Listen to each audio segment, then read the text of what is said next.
It's Weekend Update with Colin Jost and Michael Che.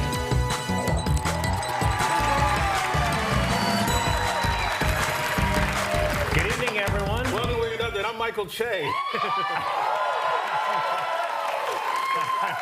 I'm Colin Jost. I was worried I was being set up again. Okay. President Trump met with Ukrainian President Volodymyr Zelensky yesterday. Let's see how it went. You're gambling with the lives of millions of people. You're gambling with World War III. You're gambling with World War III. Pretty good. And now, thanks to that meeting, now you actually can gamble on World War III on FanDuel. Trump repeatedly scolded Zelensky, telling him, "You have real problems."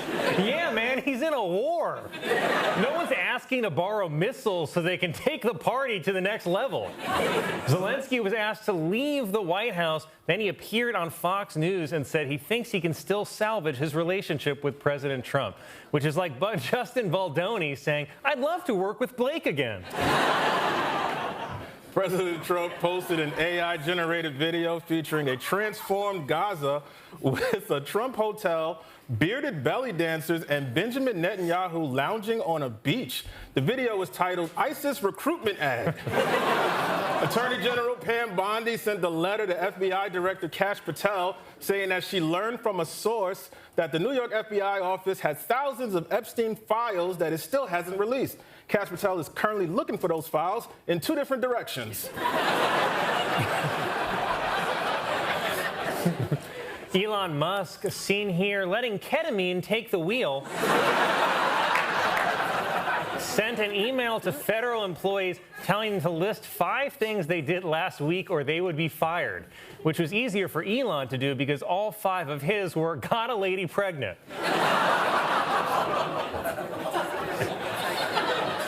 It was reported that internal television monitors at the offices of Housing and Urban Development showed an AI-generated video of President Trump kissing the toes of Elon Musk. You can tell the video is AI because in it, Trump is able to bend. Ron DeSantis is pushing for his wife, Casey, to succeed him as governor of Florida, but I don't know, those are some pretty gay boots to fill.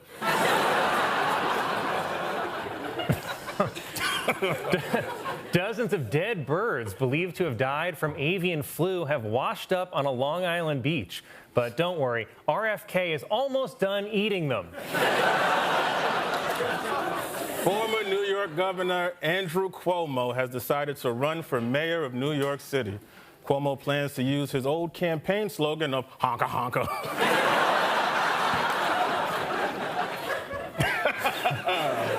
The Oscar campaign for Best Picture nominee Emilia Perez was badly damaged after problematic old tweets about George Floyd surfaced from transgender star Carla Sofia Gascon. And I think we can all agree, what?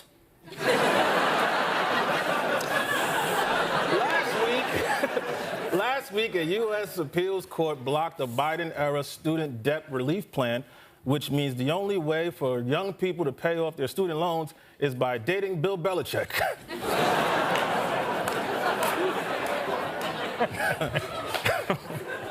This week, MSNBC fired its only non-white primetime host, and Lester Holt announced he is stepping down as the anchor of NBC Nightly News. Well, NBC, only one more to go, baby.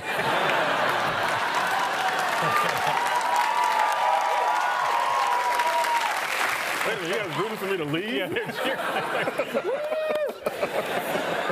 Well, guys, the Oscars are tomorrow night. Here with his prediction for Best Picture is The Movie Guy. Hey! How's everybody doing tonight? I'm the Movie Guy. And I'm here to talk about which movie is going to win Best Pictures. Because right now, it's a very tight race. That's right, I've heard that. So who are your top contenders? Well, let's start with Anora. The only problem with Anora is I wish he had a more of the boobies and a less of the talking. Okay. All right, Movie Guy, sure. No, I'm just kidding. With full disclosure, I didn't see that one. But I would like to talk about A Complete Unknown. This movie is a complete unknown to me because I didn't see this one as well. Right, okay. I guess I'm starting to wonder why you're here. Because I'm a movie guy. Listen, man. I know that Timothée Chalamet do a perfect interpretation of Bob Dylan. But you know who my favorite Bob? Pom Bob. I'm sorry, who? Pom Bob. Pom Bob Courpin? What? You know him. His best friend Ihatar. He's in love with the squirrel. One episode, he learning to drive a car. And then the next episode, he delivering pizza. And then the next episode, he ripping his pants. The only way to describe the plot of Pom Bob is unlimited.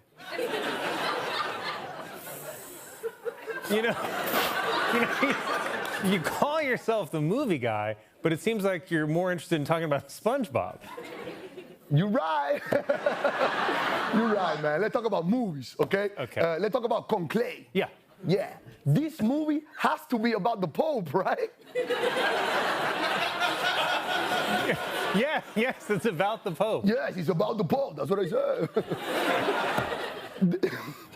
The only thing that's weird is that I didn't see that one. But the Pope made me think of Popeye. Who? Popeye! You know him. He's the little bald guy that loves peanuts. Am I right, guys? You were talking about Popeye? Why are you saying it like that? You better be very careful in the way that you're talking to me right now.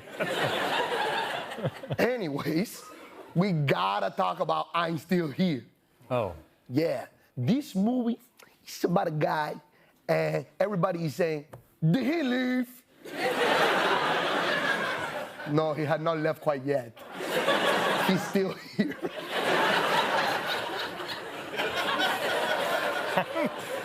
Sorry, I guess I'm just confused as to how you became the movie guy. And you know what? There's a lot of people that are very confused about a lot of the stuff that's happening in your life as well. However, my ultimate pick for Best Picture is The Brutalist. The Brutalist, right. Please tell me that you've watched this. Of course I watched this movie, man. I'm the movie guy.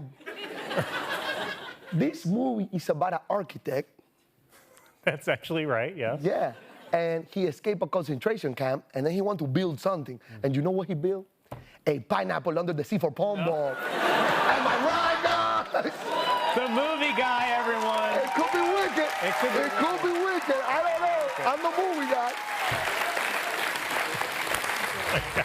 A couple on a Qatar Airlines flight was forced to sit next to a dead body after the woman next to them passed away mid-flight. But on the bright side, at least she finally stopped coughing.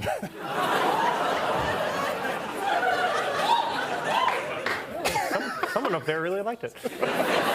Two people at a movie theater in Washington State watching Captain America: Brave New World were surprised when the theater's ceiling collapsed on them.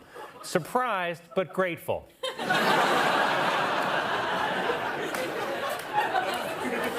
CBS this week premiered the first daytime black soap opera called Beyond the Gates, and also a crossover white soap opera called How'd Those People Get Beyond the Gates? That's pretty good. A woman at Lesley University set a record when she became the first Division III women's basketball player with only one arm to score in a game. But she was playing against girls, so. It's the 90s, would you relax? Speaking of 90s, Dunkin' announced that it will stop charging you more money if you ask for plant-based milk in your coffee, but they will keep calling you a pussy. Colombian authorities arrested a man who was trying to smuggle $10,000 worth of cocaine by hiding it in his wig. $10,000 of cocaine in a wig is more commonly known as Silk Sonic. A recent study found that nearly 50% of Gen Z is single. Here with some tips on wooing potential love interest is dating expert Jane Wickline.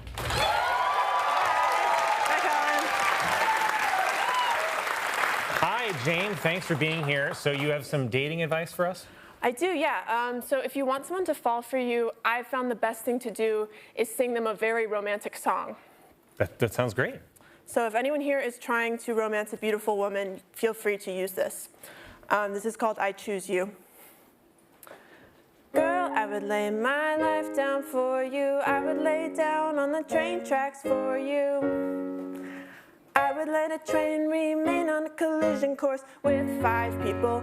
I'd do nothing. I'd let them all get squished rather than divert the train to a track with just you, girl. And if you were already in the train's path and I had to pull a lever to send the train towards 5 people actively,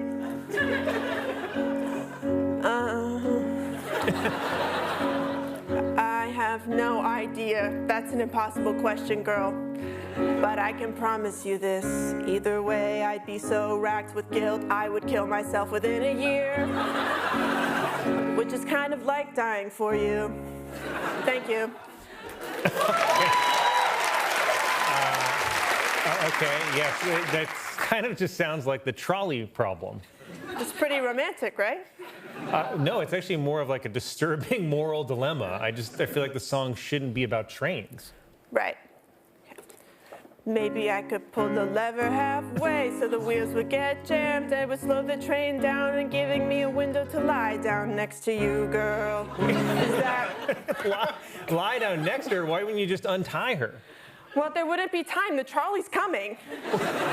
What trolley? This is an imaginary scenario. This is never going to happen to you. But what if she lives in San Francisco? It's riddled with trolleys. This song isn't just romantic. I mean, don't you think you should sing something nice about her? Okay. Girl, you're my true love and my best friend. I will keep you safe. There are no exceptions. This is great. I'll keep you alive by borrowing you from transit. I will make you stay home with the baby. Feed you safe foods like carrots and lettuce, girl. What? To shield her from harm. But here's the thing about control. It's impossible. One day you sneak out for a walk by the tracks, girl. Oh, no, no, no. My precautions created the very curiosity that led you to getting your foot stuck. You try to yank it free from the tracks, but the train is coming fast. I look down and I see a lever. Oh my God, how is this happening again?